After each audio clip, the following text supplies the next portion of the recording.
You're scrolling down your Tumblr dash when you see an impossible piece of news about your favorite TV show. It sounds too good to be true, but you click anyway. And there he is in all his glory, Rick Astley singing about how he's never gonna give you up. You've been Rickrolled, and the worst part is, you know that song is gonna stay with you the rest of the day, a short snippet repeating itself over and over until you want to tear your ears out. You've got yourself an earworm, a repeating snippet of music, probably 15 to 20 seconds long, that's playing in your head without you consciously making it happen. But why? How do songs get themselves stuck in your head? More importantly, how do you get rid of them? It turns out that which song gets stuck mostly depends on the person. But psychologists have some ideas about why your brain puts its playlist on repeat, and there are a few ways to hit pause, including bubblegum and word puzzles. The term earworm entered the English language pretty recently, sometime in the 1970s, by way of the German word Ohrwurm, which means the same thing. But the actual phenomenon of getting a song stuck in your head is much older. Centuries-old references call it the Piper's maggot. To study it, scientists usually use the term involuntary musical imagery, or INMI for short, because earworms are linked to other kinds of involuntary thoughts. A lot of our conscious thoughts are involuntary, like 30 to 40% of them, but psychologists don't know much about how they work. Within the last 5 years or so, researchers have realized that earworms are a good place to start because they're a little more concrete and therefore easier to study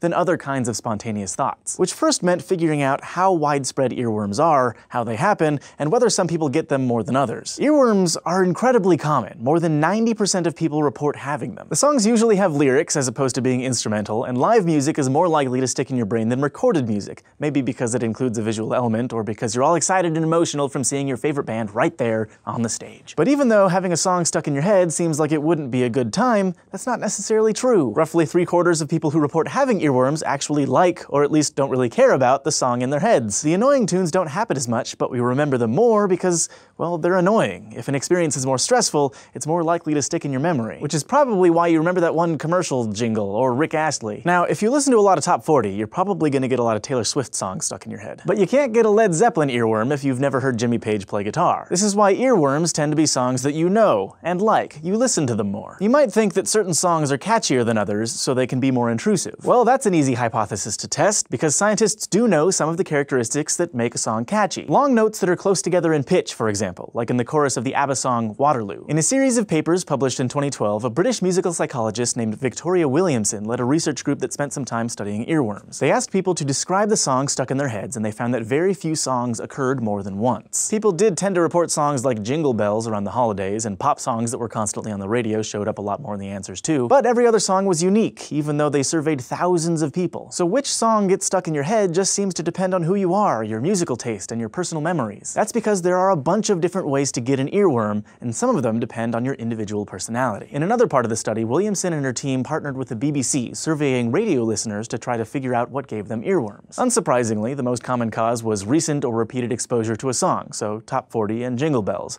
but there were a few others too. The researchers found that earworms can be associated with a particular memory, and calling up that memory would also dredge up the song. It can even work in reverse, like if you're going to a concert, you might get the band's song stuck in your head ahead of time. Certain moods, like stress or surprise, can make particular songs get stuck in people's brains. They also found that earworms can happen when your mind isn't working very hard, like when you're daydreaming, or even when you're actually dreaming, when you're asleep. Apparently, it's pretty common to wake up with a song already stuck in your head. So we know what kinds of things can cause earworms, but why do our brains get fixated on songs at all? Scientists still aren't exactly sure, but they think it's related to what's known as the Zeigarnik Effect. Bluma Zeigarnik was an early 20th century Soviet psychologist who noticed that servers could flawlessly remember a customer's order right up until the order was delivered. Once the task was done, the memory went kaput. Zeigarnik spent time studying this effect and found that people who were interrupted in the middle of doing something could remember what they were doing much better than people who were allowed to finish. In other words, your brain works hard to keep a task that's in progress in your working memory. But once you're done, it doesn't need that information anymore, so it tosses it out. That can help with productivity, since if you start something, your brain is going to keep it on the front burner until you finish it. In other words,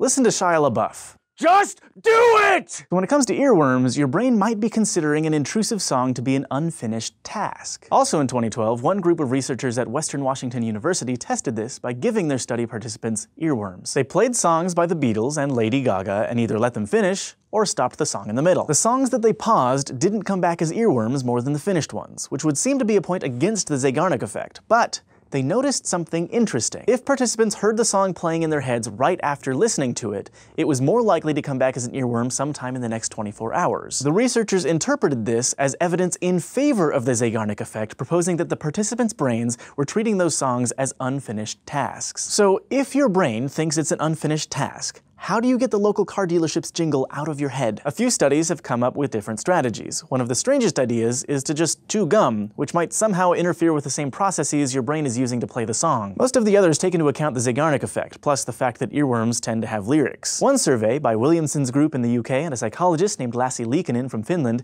combined data from thousands of participants and examined the way people already responded to earworms. They found that people tried two main things: distraction and engagement, both of which seemed to work. Distractions that were kind of similar to the earworm were most effective, like listening to a similar song. Some participants even reported listening to so-called Cure songs. Not like the band The Cure, though that could work, but particular songs that people said would push their earworm out without becoming earworms themselves. The researchers couldn't explain why these specific songs didn't become earworms, since virtually any song can, but they didn't. Engagement, on the other hand, tries to take advantage of the Zeigarnik Effect. Lots of people know the first verse and chorus of songs, but they might not know the second verse. So their brains can't complete the task, and the chorus gets stuck in an infinite loop. That's why engaging with the song by singing along or listening to it often made it go away. Though the researchers did note that a lot of people liked their earworms enough to not bother doing anything about them. But it was that 2012 Lady Gaga Beatles study out of Western Washington that had the most interesting solution to the earworm problem. The study was broken up into a few different experiments. In each, the researchers would play either top 40 songs by Taylor Swift, Beyoncé, and Lady Gaga,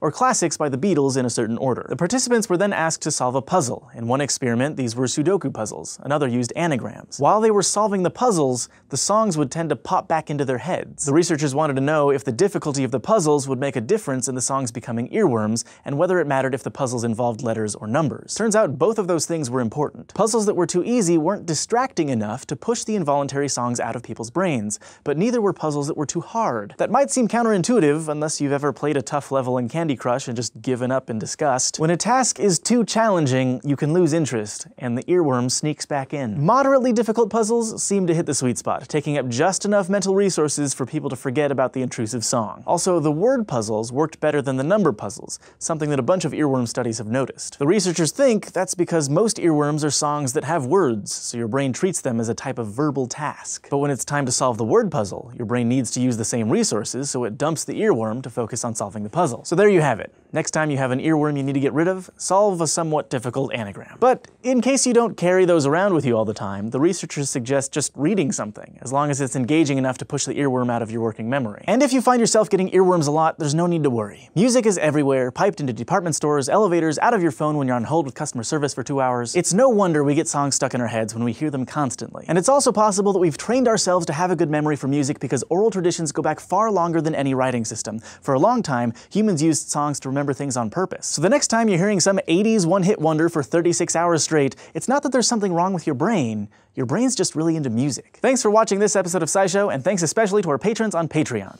See you next time.